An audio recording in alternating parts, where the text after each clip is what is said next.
Okay, welcome to Ryan Almighty's Gallerie Macabre, the museum tour. I think I'm going to show you the collection of true crime items.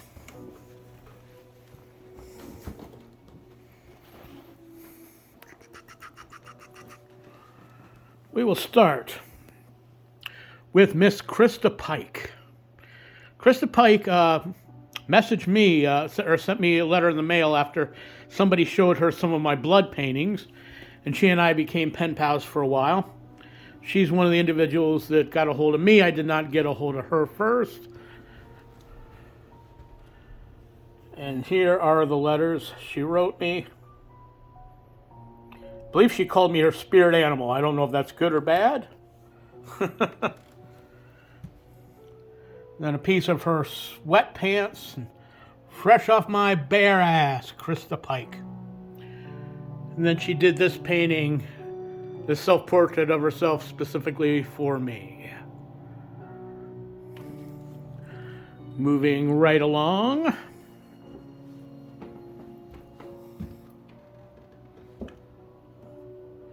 Down here is a couple pieces of artwork that Damien Eccles of the West Memphis 3 did while he was in prison. The picture of Damien in the middle there. I have some Arthur Shawcross stuff.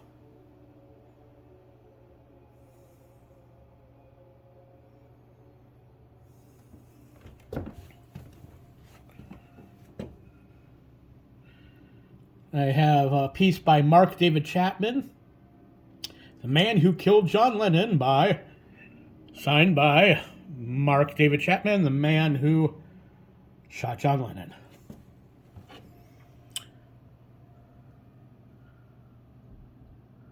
This is a piece by Fernando Caro. For the longest time, he used to show up in the on a famous memorabilia collector site, and it was always listed as a serial killer who wishes to remain anonymous. Well, I finally, through talking to some friends, found out who the guy was who was doing these really awesome paintings. I did send him in a letter when he was in prison. I was going to buy some paintings from him, sent him some pictures of my artwork. Just as we were getting the deal done, he died. But I have acquired a few of his pieces in my collection since then. Here's a signature from Mr. Gary Ridgway.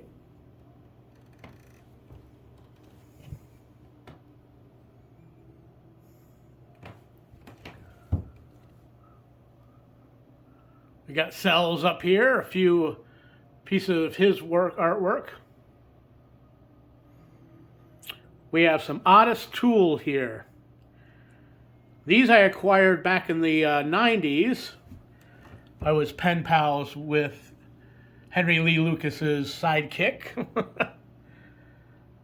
And I got these pieces of artwork directly from Otis himself. And I couldn't have Otis without a piece of Henry Lee Lucas, by Henry Lee Lucas. This was once owned by Merle Allen. There's a documentary called Serial Killer Culture where Merle Allen's being documented, and this is on Merle's wall behind him. Down here is a bunch of artwork from Anthony Sowell, Cleveland serial killer who was stacking dead hookers in his basement. I also have some dirt from the lot where his home was. Eventually that was bulldozed over because it got leaked to the media that there were pieces being sold, or the dirt from his lot were being sold. There's his handprints, different pieces of artwork, a baby picture of his, and a lion done by him. Down here are a couple letters and pamphlets signed by David Berkowitz, the son of Sam.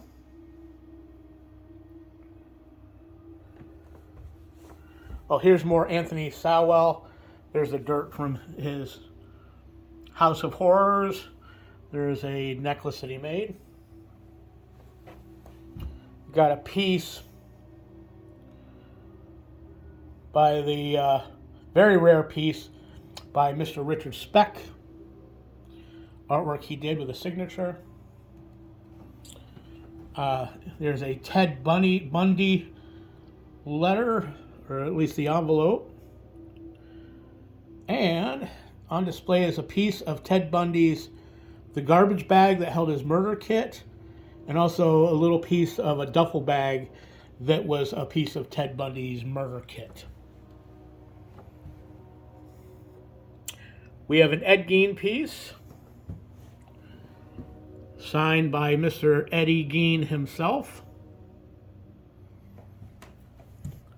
Now this piece up here is actually a letter and a blood painting of Dahmer that I did. It was featured in a book, I believe it was called The Dahmer Files. Now here's the thing, this is not the original. Somebody in Norway bought the original artwork, and when I was going to send them the whole framed piece, it turned out that it would have cost $1,000 to send it in the frame. So I removed the original letter and painting and sent those, but I put the reproductions into the same frame. So this is the same frame that used to hold these pieces with a copy of the letter and the painting in them.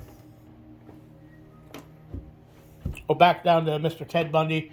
Also a blood painting I did of the infamous bite mark of blood of Mr. Bundy there. There's a Glenn Rogers piece. He's best known for the possible actual killer of Nicole Simpson. At least he claimed he did it.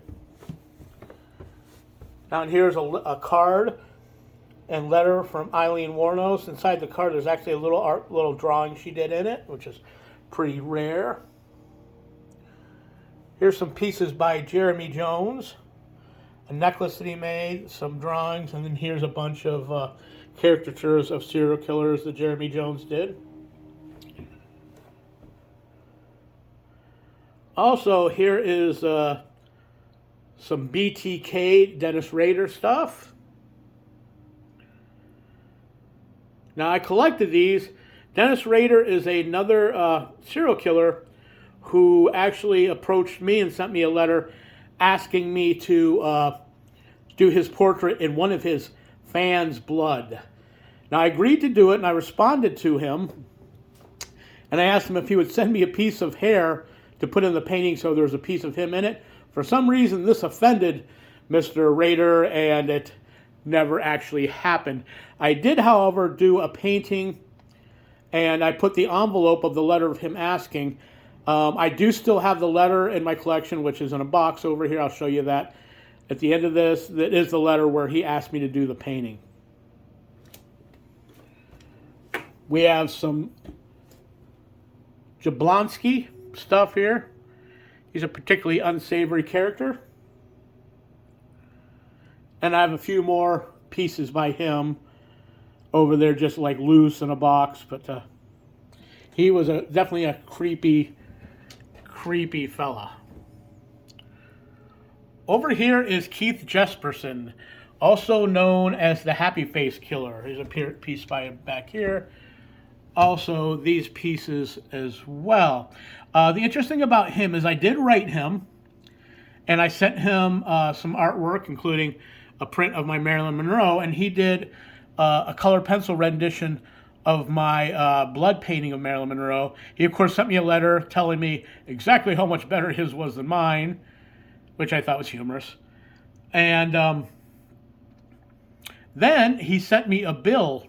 Now, when he sent me a bill for his artwork, now, here's the thing. There was never an agreement made. Now, of course, I don't expect something from nothing. I would have definitely put money on his commissary and sent him money. But in the letter, this is when I lived in California, his letter told me that he knew that I was from Jamestown, New York, and basically insinuated that I better send him money or else. Well, at that point, I pretty much took on the response of, well, Mr. Jesperson, you can go fuck yourself with a frozen turd. He wrote me 3 more letters after that. I can only assume were threats. They are. I never opened them, so it's an Easter egg in this piece of artwork, which is undoubtedly some threats and insults from Mr. Keith Jesperson. Let's bring it over here. I have lots of pieces by Mr. Richard Ramirez. Some artwork. One of the really cool neon pieces he did that he actually, I believe this is one of the ones he signed as a Night Stalker. He eventually was forbidden to sign his artwork as the Night Stalker, so this is an extra rare piece. And also a little more effort was put into this piece of artwork than most of his other ones. Here is another piece. There's 3 pieces of artwork here. Sorry, it kind of slid down the frame, but you kind of get the idea of his stuff. Now, Richard actually wrote me without me writing him because a mutual friend was a pen pal, and the person told Richard, you should write this guy. So he wrote me this letter, and I was going to write him back, but about the time I got around to it, he was found dead in his cell. I believe he had a heart attack. There's another piece of artwork by Richard Ramirez of Dr. Doom. Moving on over. We got some John Wayne Gacy. This is an original Patches the Clown by Mr. Gacy. Here's an original Pogo the Clown by Mr. Gacy. Here is a portrait that Gacy did of a reporter named Michael Kirsch. Now, Michael Kirsch was actually a sports anchor, and Gacy must have been a fan of this guy as a sports anchor, so he did a birthday portrait. Now, on the back, and it's a glass frame on the back, so you can actually see the note. He told Kirsch something like, "Have a couple quarts on me." I'm not sure what he might be that. And then he said, "Good luck with number 33. Now, the part that was interesting about that is number 33, all the bodies on Gacy's property were numbered. Number 33 was the one body they could not identify.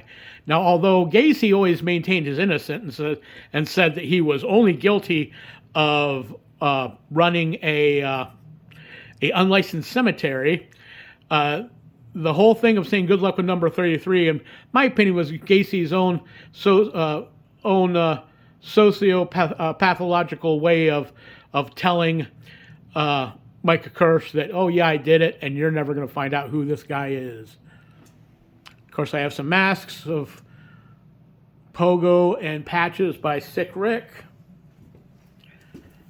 A Christmas card to Merle Allen by John Wayne Gacy. Piece of artwork of Gacy that Merle Allen did. The acid bath record. These are the letters. I was pen pals with Gacy back in the back in the early '90s, and these were letters that he wrote to me. Down here, different miscellaneous serial killer pieces of artwork. Then there's some business cards from Bob Berdella. Oh, back to Gacy, there's a Pogo duck. And a piece of John Wayne Gacy's shirt. There's another loose Jablonski piece. Here are some various mounted Richard Ramirez pieces, lots of artwork, letters. I got these from the pen pal, Elgin Wiles, that was pen pals with Richard Ramirez. Also, the same pen pal that told Richard Ramirez about me and got Richard to write me a letter. Another creepy piece of artwork by Richard Ramirez.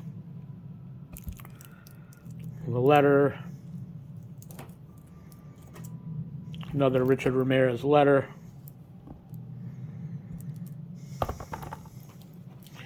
You would definitely have a complete collection of Ramirez after that. Also up here are a few pieces by Chuck Reinhardt. 3 pieces by him. I have more around the museum. I think I have 3 or 4, including a portrait of me that Reinhardt did. Then here is a portrait of Gacy that Chuck Reinhardt did.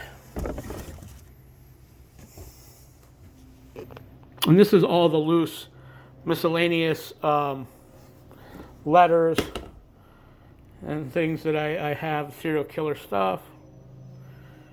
Here's an interesting piece. Here's a Gary Ridgway letter in here. Super rare Ed Kemper. Good luck finding some Ed Kemper stuff because he got wise real quick and didn't like to write people. And again, there's just so much stuff in here that